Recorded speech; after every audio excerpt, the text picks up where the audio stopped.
We're a startup that's going into pilot stage at the moment in the UK, and what we do is we can take some of the world's most common agricultural residue, like potato stems, oilseed crops, things that we use every single day, and we can actually turn that into a scalable, affordable, and sustainable natural fiber that can be used in everyday applications like the sweater that I'm wearing right now.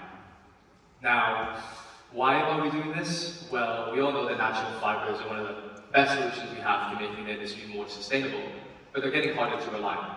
So there's a growing need to find new, affordable, scalable, and sustainable materials that can overcome the challenges from climate change, tariffs, and all the things that we're currently seeing in the world. So we developed a technology that allows us to get to that scale and massively increase the accessibility of natural fibers by accessing some of the world's most common waste streams, but also make new natural fibers that are more sustainable than what we already have in the market. So we can make materials that use 99% less water compared to most natural fibers, can be carbon negative when the farmers burn those crops, and in general actually achieve the major cost requirements that the industry needs. Now, in terms of our interventions, our main intervention is creating a natural fiber that meets the staple length, that meets the tensile properties, mechanical properties that natural fiber spinners and cotton spinners need in order to work with our material. So we just make fibers, we don't make yarns, we don't make textiles, but we make sure that fits directly into the rest of the supply chain to make it as simple as possible for the textile industry to work with us.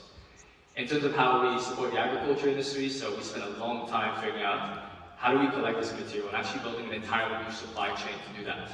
And the main way that we're benefiting the industry is by, first of all, providing them an additional revenue stream for something that they would otherwise consider valueless. So we can actually help them at a very crucial time where you're seeing climate change, bring extreme weather, fertilizer costs going through the roof, and although it's important, sustainability regulations take a lot of the tools that farmers usually have to be as profitable as possible. So by just giving them an additional revenue stream, we can actually support that. And the one thing that we didn't really expect our business to really support with, but ended up doing so, is by getting this entire supply chain to work with us, we've actually had to really convince them to go into a new waste management solution. And so we have this incredible amount of transparency over how the farmers grow, what chemicals they use, if any, what spacing they crops, all these very important details. And we can actually help give that insight to the brands by working so closely with the agriculture industry, which I think is something that we didn't really expect to be a value proposition for us, but it's becoming more and more important. But yeah, that's a little bit about us. Amazing. Thanks for that. So I'm going to come to you next. MacroCycle tackles global carbon emissions from textile waste. What has been the most important impact issue that you've solved so far? And with that future-facing angle, what comes next for our industry? Thank you very much for the question, Bella. First of all, I want to say it's my honor and my pleasure to be here. So I think one of the most exciting things that MacroCycle has already proven in our short history is our feedstock resiliency. And let me explain a little bit more as to why that's important by explaining what MacroCycle does. So MacroCycle, I like to describe it as the venture creating circular textiles at price parity and with zero carbon emissions. We can take textile waste of any quality that is high content of polyester, like the blazer that I'm wearing right now, and we put it through our chemical recycling process where we're able to extract the polyester from those blends, and then we're able to upcycle the polyester without ever having to break it down to monomers. That means that we can bypass the petrochemical industry entirely. And what that allows us to do is reduce the energy requirements to produce virgin-grade polyester by 80%. And the remaining 20% is fully electrifiable with renewable energy to be able to achieve it with as low as zero carbon emissions. But at the end of the day, what matters is that the product is high quality. So this is the product that I have right here. One spool is virgin and one is recycled. And I'm just going to leave it here for you guys to look at it and see if you can guess which one is which. I might say the answer at the end of this. But what's important is how you make it as well. And by using less energy, we're able to achieve price parity at significantly lower amounts. But there's also the carbon emission side of things. Mechanical recycling right now is really effective for certain solutions. and it has a low carbon footprint. So how can chemical recycling compete with mechanical recycling if we take energy intensive processes? So by taking Macrocycle's chemical process, we're able to reduce the energy barrier, to be able to reduce the impact while being able to handle more contaminated feedstocks. This is where it comes in, where what we're proud of is that we've been able to take the really difficult to recycle feedstocks, and we have now proven it as a lab and a pilot scale that we can do it. More specifically, we can handle elastane. We can take polycotton elastane materials with as high as 10% elastane, and we've been able to prove that we can extract the polyester and be able to upcycle it back into the virgin grade solution.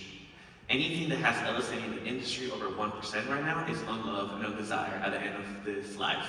We want to take that feedstock so we can create a truly circular economy on all aspects. We believe so many technologies have room in this industry. We have such a big problem to solve. And what Macrocycle wants to do is prove that every single feedstock can be a resource, no matter what contaminant it came with. Now, I wouldn't mind if the industry makes it easier for us to recycle it, but if the industry continues the way it is, we'll be ready to handle that. So what is next now? At the end of the day, the real challenge is scaling up these technologies. Macrocycle, over the next 18 months, will announce our first commercial plant, and we're very excited to scale this up to a commercial stage. How do we solve the challenges of keeping the chemistry in a similar behavior as the vessels get bigger? How do we overcome the engineering challenges? That is what we're about to overcome, and me, Macrocycle, and many other recyclers out there are about to embark on that journey. Now, to tie it all back together as to how this is tied to resilient futures, I like to think about it from the perspective that fashion and textiles are the best form of self-expression. And what we want to do is make sure that the choices that we wear today are the resources of tomorrow and not the pollution of the past, so we can continue to create a resilient future. And the last thing I'll mention is that I'm going to need all of your help. So if you can help me, I wouldn't be a CEO if I didn't do a little pitch. It's like, do connect, do reach out, because I truly do believe that together, Macrocycle can create a circular future for everyone today.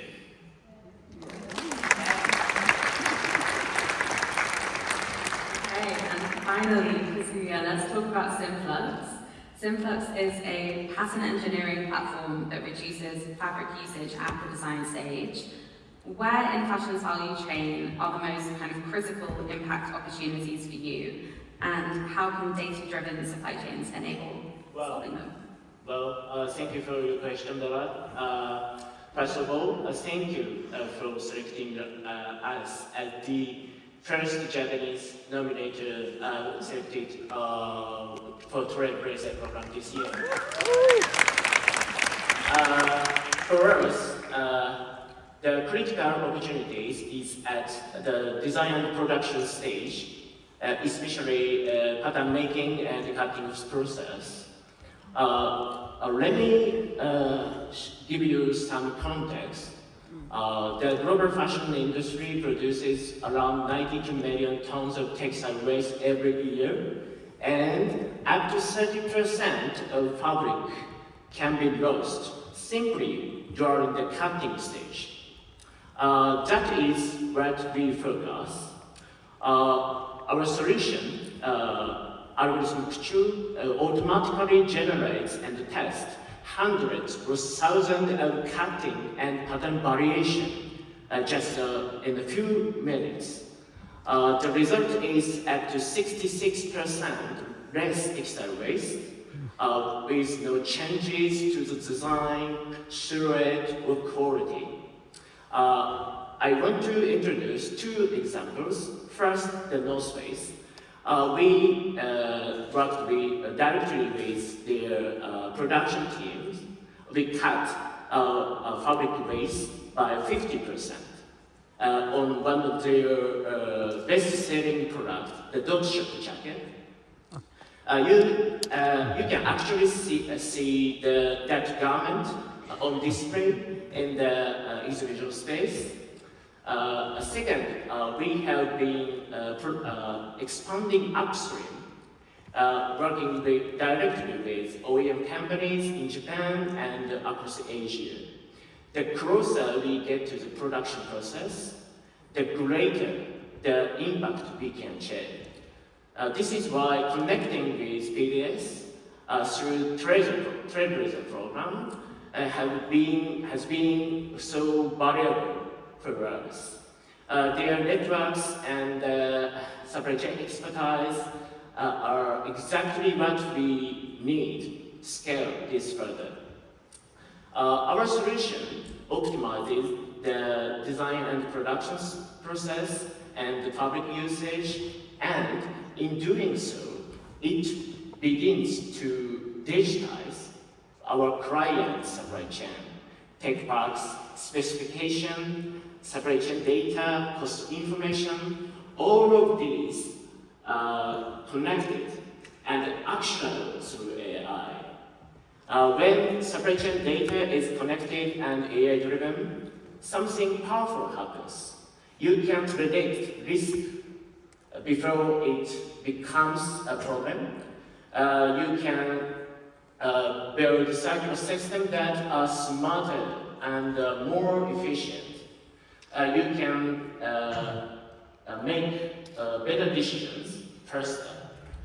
I think reshape features demand new tools.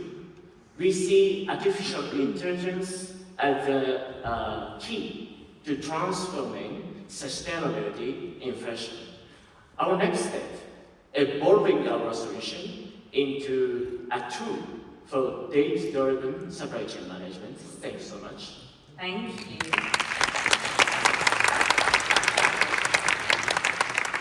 Thank you to all of our innovators for telling us more about your work. And now, drum roll please, it's time to announce the winner. So, Marie-Claire, as the chair of the Global Fashion Agenda Trailblazer Programme, do the honours. Do we have a specific music? We should. So, the winner, we have the feeling to be at the award, the global award. Up, up, up. It's to create, yes, to create a little bit surprise. Okay, so the winner is Synflux.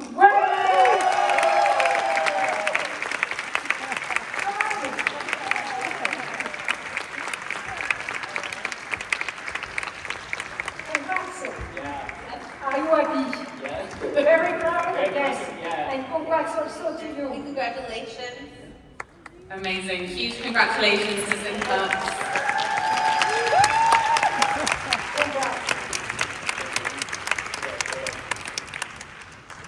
Okay, let's unpack the reveal, shall we? Marie-Claire, tell us,